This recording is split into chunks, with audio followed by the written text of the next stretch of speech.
Hello, everyone. Welcome back to the AAS YouTube channel. And this is part of the good stuff. This is part of the great stuff. This is the AAS Journal Author Series. And I am super happy to have Geumsook Park and Malcolm Currie with us today. Hello, Geumsook, and hello, Malcolm. Yeah. Hi. Hello. Hello. Thank you for having me. Well, thank you so much both for talking about your very lovely APJ supplement article here. And Geumsook, where are you located at?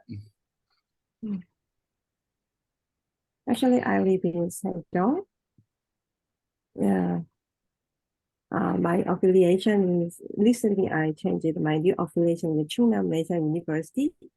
Okay. I recently moved here from Kasi. Yeah. I live in St. John. Yeah. Very nice. And Malcolm, where are you located at? I'm in Berkshire in central southern England. Okay. There's That's no an area of outstanding natural beauty. Very good, very good. Let's see, I'm in Phoenix, so we got the three of us going around the globe today as we talk about this very lovely article. And it's definitely winter in Phoenix. We are in our winter mode. We actually dipped below freezing a little bit this morning. A little unusual for Phoenix, but -8 for us last night. -8 Celsius. Yeah. Very good. Okay, Geumsook, what do you like to do for research? Actually, I wasn't part of the original COHRS project team, but while I was working at Kasi, I learned about this project. And Jessica was looking for someone who worked on the second release of COHRS. And at that time, my boss recommended me. So I ended up joining the team. Yeah, so I lead the course paperwork, and Malcolm handled the data reduction. And my primary responsibilities were reviewing the data queue and preparing the initial analysis to be presented in the course journal paper. Cool, very nice. And Malcolm, what do you like to do for research? Well, not so much these days because I started off in galaxy clusters and then moved on to dwarf ellipticals, and I've had an amateur interest in meteors since I was a teenager. So, but mostly I've been involved in software on the Starlink project and things like standards on the FITS committees, that kind of aspect. So that's where I came into working with JCMT and surveys in the star formation.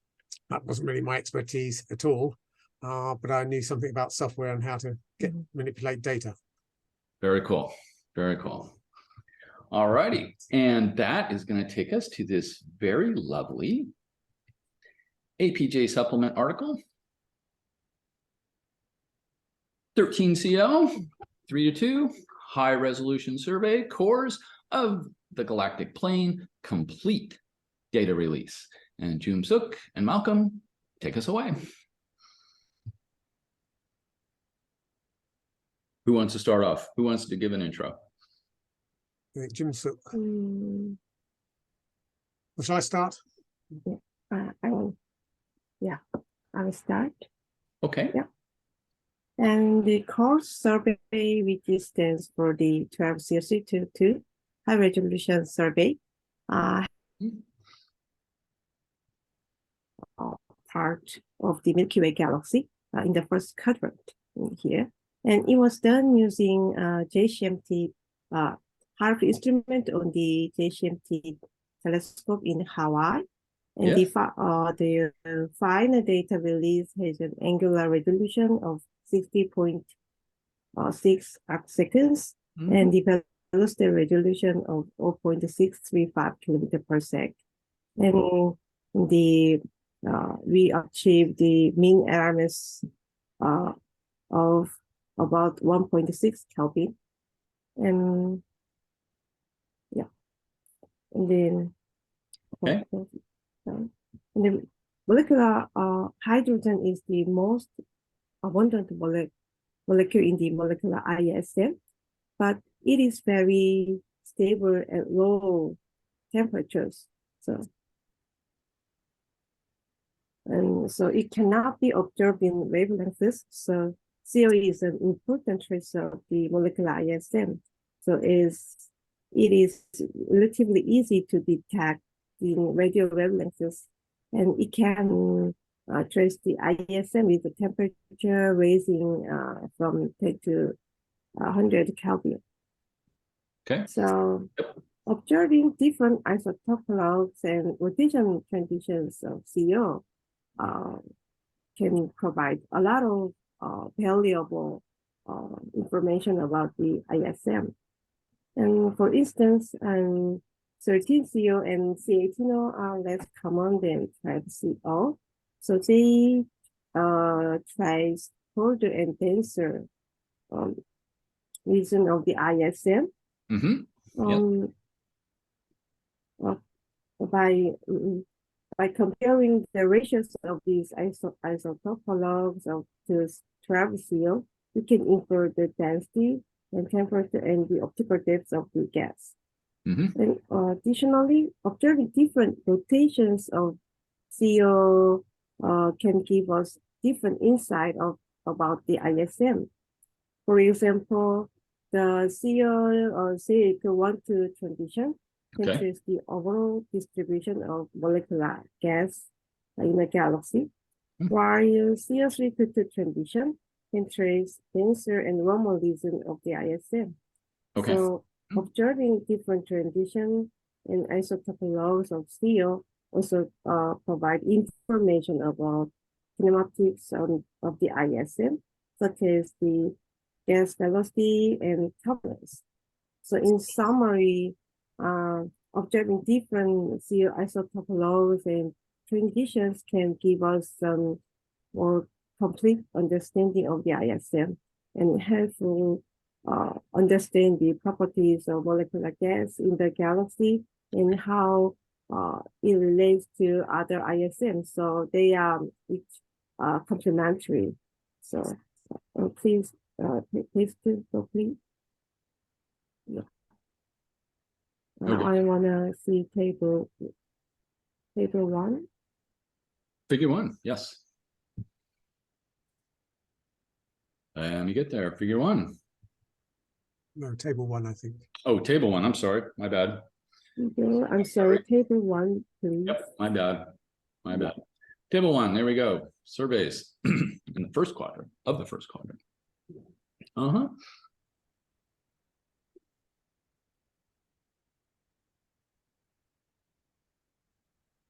Right, so I have different surveys. We've got the molecular transitions. I can see. Oh, maybe we have a little bandwidth lag here. I want to see.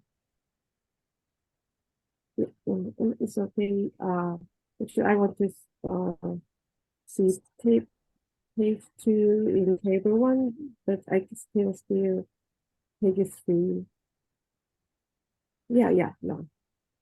We do. And this table 1 presents a summary of series surveys that have mapped the first quadrant. And these surveys have used different isotope logs and transitions to provide data with comparable spatial and velocity resolution, except for surface survey. And among the notable surveys, COHRS and CHIMS using the JSMP in Hawaii. And yes. Please go page 3. I want to leave it up to you. Very good. Cool.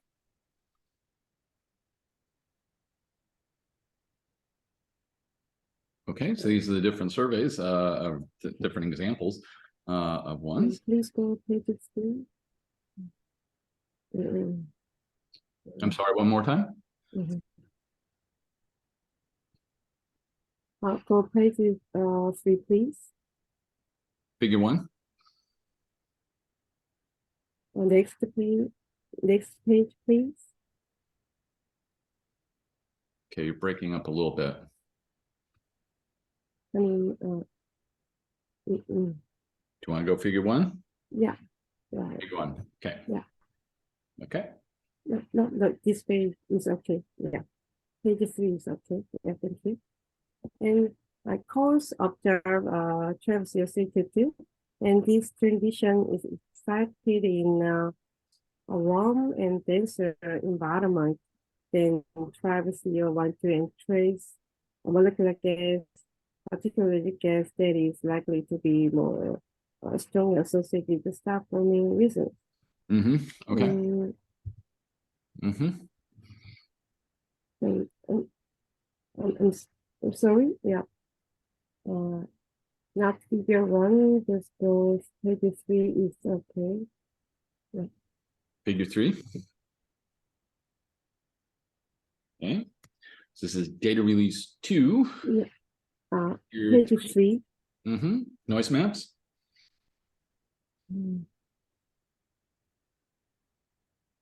I'm sorry, but in section 1, introduction, and page 3, page 3. Are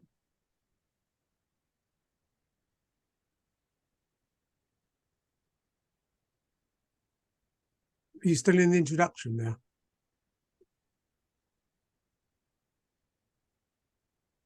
Yeah. I think we got a very large bandwidth lag.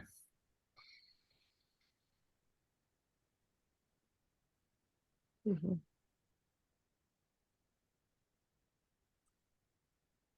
Okay, so where should we go? So are we still in the intro? Figure 2, figure 3. Yeah.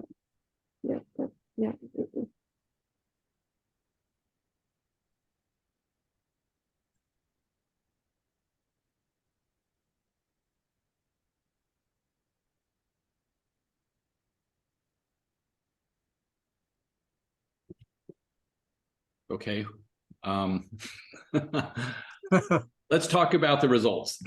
Let's talk about the integrated position maps.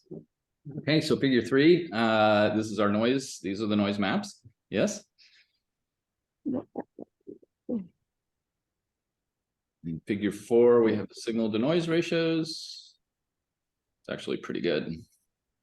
And you can see from figure 3 that there's it's somewhat inhomogeneous. Simply the amount of observing time we get in different bands. 1 or 2 perhaps should have been reobserved, like about 32 minus half or 1, the lower one there. Okay. Right. And so people have to bear in mind when and using these data to analyze it, there is going to be a variation of the noise across the Good. whole scan, the whole survey.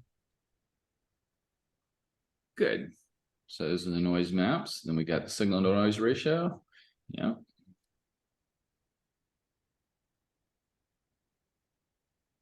Okay. So we can get to the integrated position velocity maps if you like. Ooh, examples of COHRS data. There we go. So these are the velocity integrated emission maps. Want to talk about them? Is Geumsook ready to?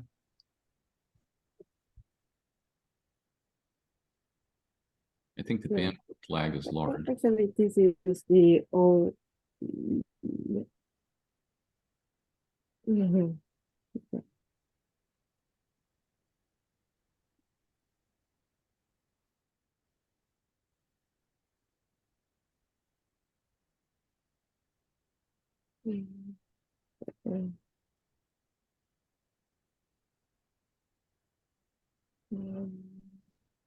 How about the Malcolm said about data reduction part, and I talk about the result and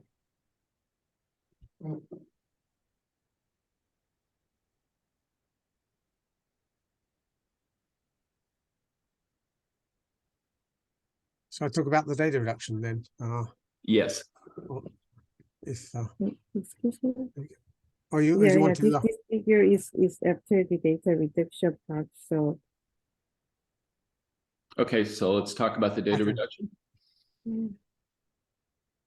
So at JCMT, we have a system called ORAC-DR for reducing data taken at the telescope in real time.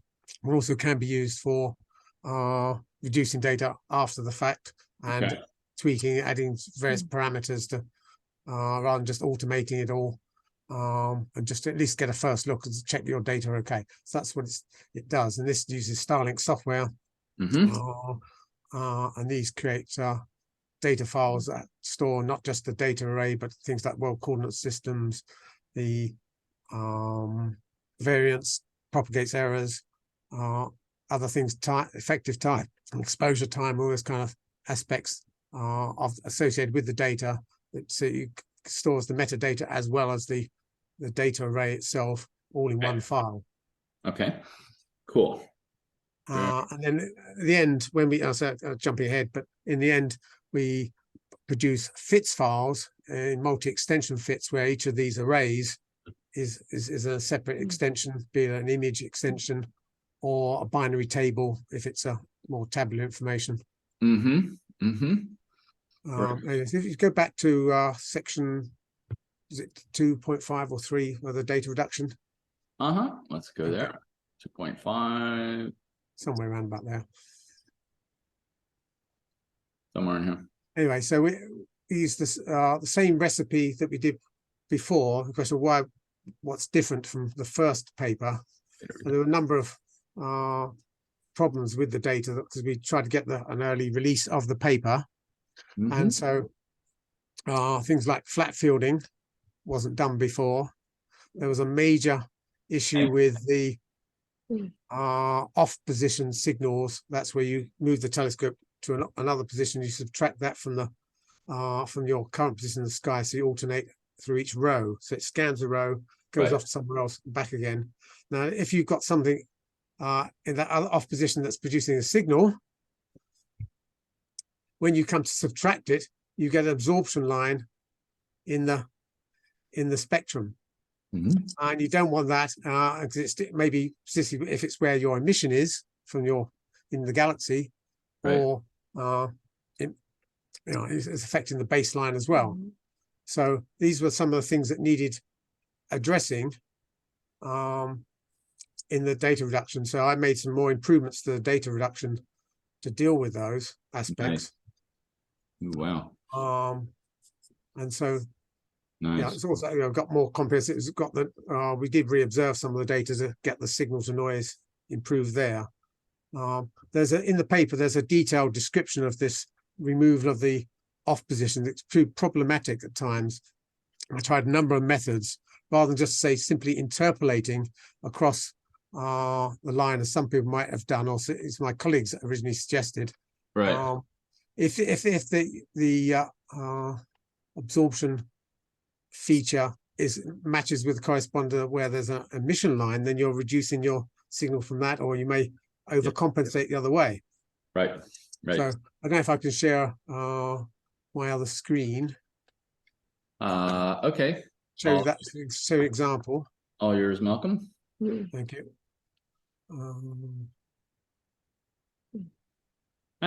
See that? So there's an example. This is comparing release 1 is the one that was 2013 paper. Okay. And the current release is in red. There are two aspects here. There was a shift, as you can see, between the two, because there was something we didn't realize in the paper when we produced the paper, that one of the software programs was converting all our coordinates into heliocentric. And before they, although all the data were in local standard rest. So now that's been corrected. But here you can see some features here of these absorption lines due to the signal in the opposite. It's only 2.5 degrees away from the galactic plane, so it's hard to find clear areas devoid of emission.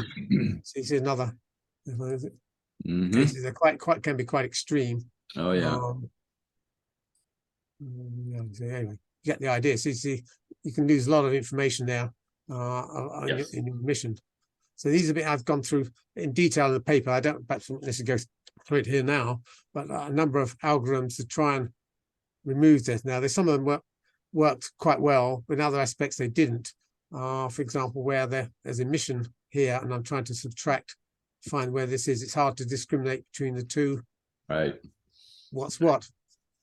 And so I tried a few methods and eventually whittled it down to get rid of these.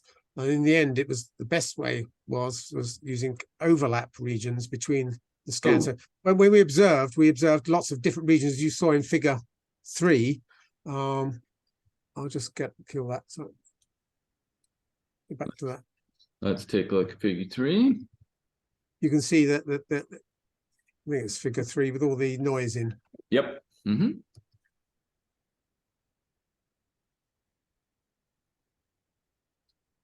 That's figure 4. Oops, sorry. It's the one with the yep, the map. That one, yeah, that's it. So you can see these different shapes, even one done at the wrong done in equatorial at 60 when it should be done in galactic coordinates. But you can see that all these little regions are observed separately, and each of them have these offsets comparisons. Whereas the plots I was showing before are for each of the ½ degree by 1 degree that we've published. So they've all been into mosaic combined. I'm with you. Right. And so using those overlaps between these different regions, I could then compare the spectra and see where one was anomalous. And you can essentially bootstrap your way along. Yeah. To check in areas where there's an area of like 8 kilometers a second problem from the Aquila rift that was generating a line on every place in every section around there. And so I had to sort of work my way in to that and check that everything was working fine. And also as a check from earlier ones that were working, I had worked correctly. So it gives an independent check. I mean, these days, perhaps you might, if you're a young guy, be doing something with cross correlation, minimization, and machine learning and all these kind of fancy techniques. Yes. But I'm just old school, so I found a way to try and get rid of these, and I think it's been reasonably successful. But you can see there's some of these lines are some of them like 2 or 3K. In the main, most of them are like 0.2, 0.3, quite subtle in some places to get out. But I think we've done a pretty good job now, so I'm quite happy with those. Good. Very nice. Very nice. Okay. Onward. Geumsook want to take over?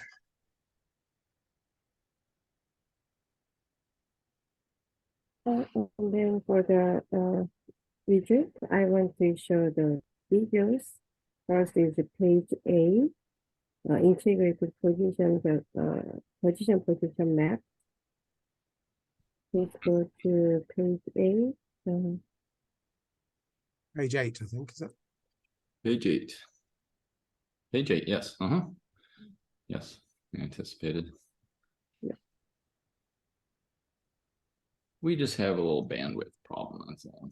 So in this paper,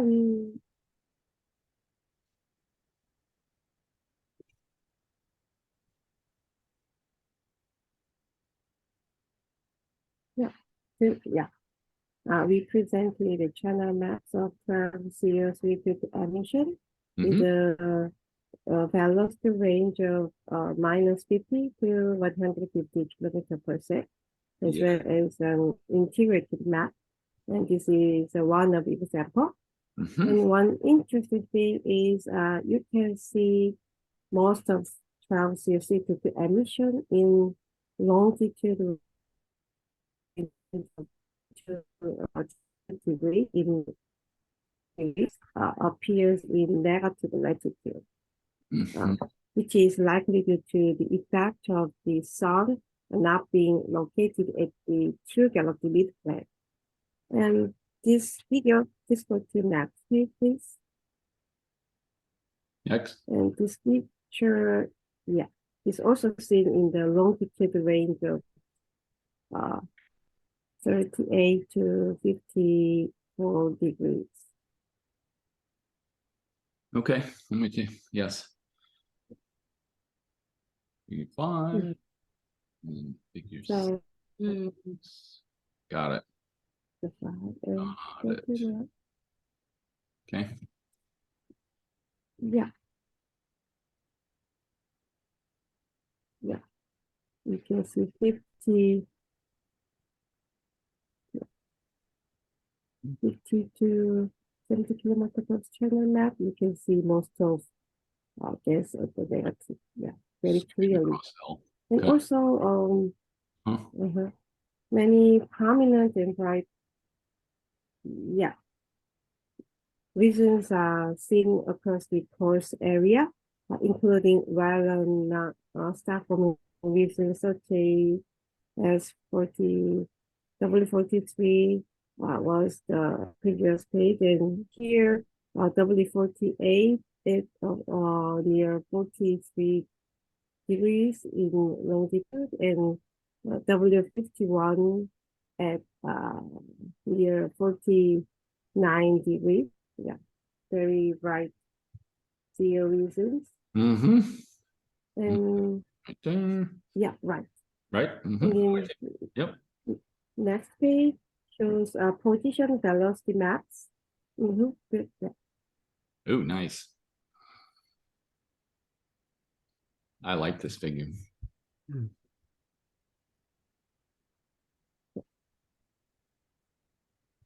The figure 6 shows, position velocity map of traverse CO2 emission. And with the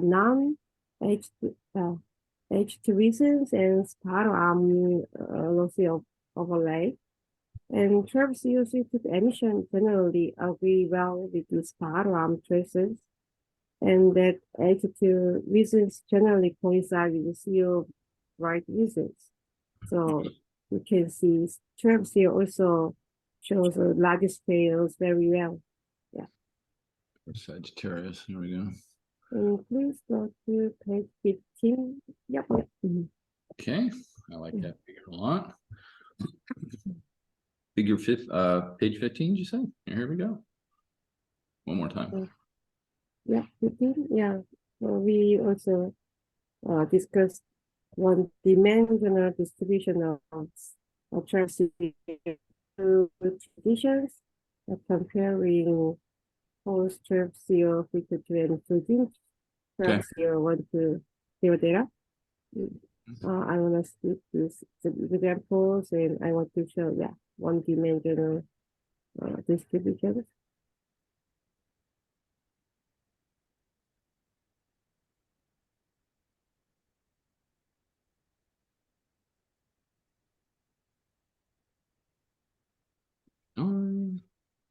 Figure 10. This is for W51. Nice filaments there. Yeah. Coming off the main object. W50 star forming region. Yes. Okay. All right. Figure 11. Now you're going to do, so these are integrated 1D. Okay. Yeah, this is W51. Yeah. Okay. Yeah, this one. Yeah. So black one is 120 from fusing. Yeah, blue is from COHRS. And the first panel shows L profile integrated over latitude and velocity for the two transition. The two profiles tend to decrease in value of 30 degrees in longitude. Okay.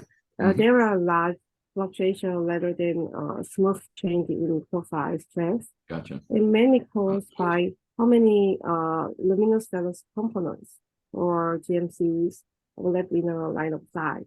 And so the emission become more strongly peaked than 1 to 0 emission in some longitude. Yes. Around 50 and in many strong peaks, 30. while the prominence of 1 to 0 emission appears mainly at weak peaks or between peaks. Fair enough. Yes. Yes. Yeah. And the next panel, in middle panel, different files for the two trapezoid transitions are similar in shape and have a nominal distribution. And then the peak position and intensity of the frequency profile decrease more rapidly than that of the 1 to 0 profiles. And then you can see the last panel. Yes. Three profiles integrate to the over longitude and latitude. And CO looks similar to each other also. But 1 to 0 emission is stronger than 3 to 2 emission, except for the Yes. two peaks at a velocity around 50 to 60 kilometers per second. Yeah. Yeah. Yep. Yeah. Right And the there. difference is relatively more pronounced at a velocity around 5 to 50 kilometers per second. It means that there is more diffuse local emission in 1 to 0 emission transition. Okay. Yes. I want to show next figure, figure 12. Figure 12. Yeah. Integrated L distributions. Okay. Yeah. 30, 50, 50. Okay. These are the WISE H2s, Atlas Gal, and then comparison. Okay. Cool. Yeah. This is the similar one, but yeah, we compared more data. So we in this figure, we compare the distribution of CO emission from the two different rotation transitions that I showed before, and with the distribution of star forming population in the galactic plane. So one is WISE, the catalog of H2 regions, and the other is Atlas compact catalog of dense clumps. So the analysis shows that the peaks in the 12-year emission profile generally corresponds to the peaks in the star forming population profile. Gotcha. And that 12-year frequency emission, has a stronger association with the star formation that the 12-year 1 to 0 emission. 2, 3. So, and some interest point is significant excess of 12-year frequency emission near W51 at 49 degree in longitude. Yes. 40. First, what's the dotted line? Right. Yeah. Yep. Yeah. That means the high temperature of CO due to intense star formation. And also around 24 degrees in longitude, you can see both hump and in all profiles to CO transitions and WISE H2 regions and Atlantic clouds. Yes. So in this line of studies, many molecular clouds with high level of star formation activities. And last, in the WISE H2 regions, at about 12.5 degrees.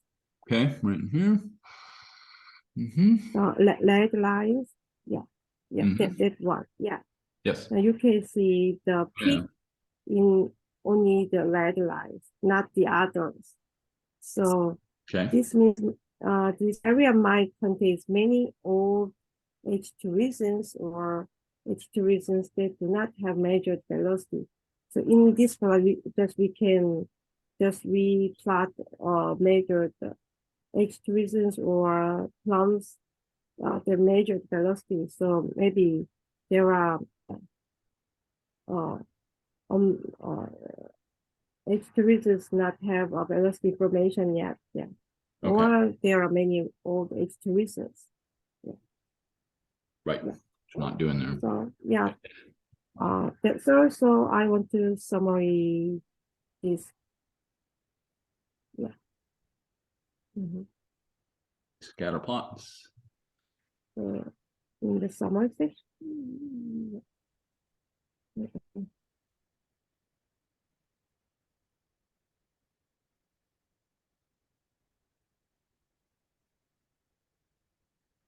In summary section. Summary. Yeah, this is just related with the bigger file. Yeah.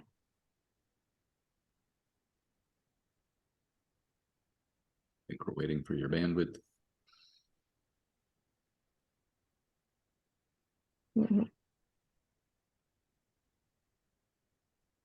On figure 13, Yeah. summary. So in summary, COHRS is a survey data map. Yeah. COHRS is a survey that maps the region of the galactic plane in 12C we can have on the KCMT with an angular resolution of 60.6 and velocity resolution of 0.635 kilometers per second. So the data can be used to study molecular gas along the galactic plane and investigate the star formation region. So what I want to mention lastly, I hope the COHRS data will be useful in many others people's research and lead to good research. Yeah, that's so. Indeed. Very good. Very cool. Very, very nice. Nice work. I mean, what we want to achieve is to advertise this, that other people will use these data with their own programs rather than just being there, it's stuck in a repository. It's there to be accessed and there to be used. Certainly, if there are any other questions or other aspects of data want high resolution data, contact us and we can perhaps help out as well. Very nice. All right. There's several surveys already going on at JCMT and elsewhere who have used the first COHRS and are using the second. So people like there's a chimp survey which covers the same similar region but in C18O and 13CO lines. And also we're working on a thing called COHRS, which is not mentioned in the paper, but is on the outer galaxy. So one of the aspects is looking at the how star formation the efficiency and other effects go on dependent on the environment within the galaxy. Nice. So this is trying to bring together lots of different data sets that bring to bear to understand the astrophysics going on behind star formation. Absolutely. Very good. All right. Geumsook, Malcolm, thank you so much for walking us through your very lovely APJ supplement article. And you mentioned it a little bit. There we go. You mentioned a little bit. Where do we go over the next couple of years? Is there data still being taken? Can the data reduction be improved even more? Will there be? This is the second release. Will there be a third release? And so on. So just sort of next steps. Where do we go with this as a research topic over the next couple of years? Actually, as for future work, we have plans to investigate alpha pictures toward the massive star forming regions, where methanol major are detected. And actually, honestly, however, I am currently working on several other projects. So it may take some time before we can begin in the next stage of research. I get it. Good. They say there are some COHRS is done. I mean, in theory, I suppose I could ask for some directors' discretionary time to try and improve on one or two of those areas where the noise is a bit high. But I think we're done. There's other surveys we're working on, as already mentioned, like COHRS, and there's one called Majors, the massive star formation regions, and the CHIMPs too. And people are working, bringing these all together and doing the analysis. So some of the other authors on our paper are more involved in those aspects of the analysis. So we mentioned in the paper is it SkyMES, technique for looking for star formation regions and counting them up and doing statistics and things like that. So that that will obviously be improved with the better data, and people looking for filaments and measuring turbulence. So there's a lot of that going on. Longer term, I don't know. I mean, I think you're looking for perhaps having an instrument with more detectors. So we've got 16 normally in the HARP detector used from this paper, of which 14 at best were available, and in practice it was more like 12 or 13. So if you had something like 64 256 detectors, then you can scan at twice the speed and get twice the signal to noise. Yeah. So that's all kind of things possibly. Another thing is, if you had a survey telescope equivalent to, say, the Vera Rubin, you could map these things on much quicker. Then that would be great too. But I don't know what's happened to some of these things like CCAT and other instruments. Yeah. Cool. Cool. That's the way. So I think is really exploiting these data. I think is what's happening in the next couple of years. Okay, good. And complement it with other surveys, which are ongoing, that I mentioned earlier. Okay, very cool. Very nice. Well, I look forward to seeing people use this data to say some interesting things about star formation region in the Milky Way. So yeah, Geumsook, Malcolm, I want to thank you so much again for walking us through your very lovely article. And that will do, everyone. And I hope this made your astronomy day just a little bit better. And we will see you on the next one. Bye-bye.